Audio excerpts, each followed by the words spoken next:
மகான்களின் வாழ்க்கையில் மகத்தான நிகழ்ச்சிகள். தகப்பனார் காலமானதும் சுவாமிகள் வீட்டை விட்டு வெளியேறினார். தாயிடம் நீங்கள் அழைத்த பொழுது வருகிறேன் என கூறிச் சென்றார். பின்னர் பாலசமுத்திரத்தை விட்டு சென்று திண்டுக்கல் முதலிய பல நகரங்களில் ஓத சுவாமிகள் காணப்பட்டார். சுப்பையா சுவாமிகள் எனவும் பெயர் உண்டு.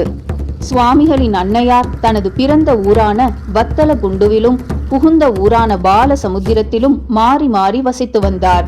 மூப்பின் காரணமாகவும் நோயுற்றதாலும் அவர் படுக்கையில் வீழ்ந்தார்.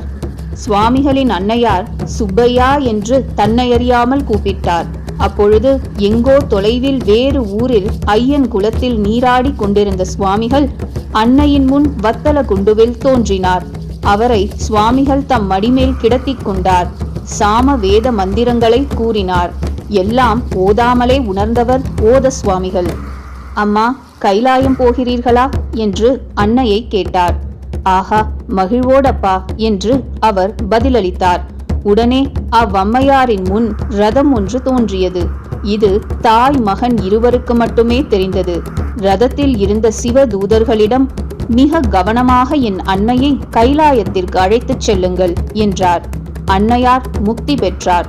ஓத சுவாமிகள் சூரிய பகவானை பிரார்த்தித்தார். காரியம் முடிந்தது. உடல் அடக்கம் நிகழ்ந்தவுடன் ரதம் மறைந்தது போல சுவாமிகளும் அங்கே அவ்வூரிலிருந்து மறைந்தார். திண்டுக்கல்லில் மீண்டும் தோன்றினார். 8 வயதிலேயே அஷ்டமா சித்திகளும் கைவர பெற்றவராயிற்றே. துறவிகளேயாயினும் தாய்க்கு ஆற்ற வேண்டிய கடனை இவர்கள் தட்டிக் கழிப்பதில்லை.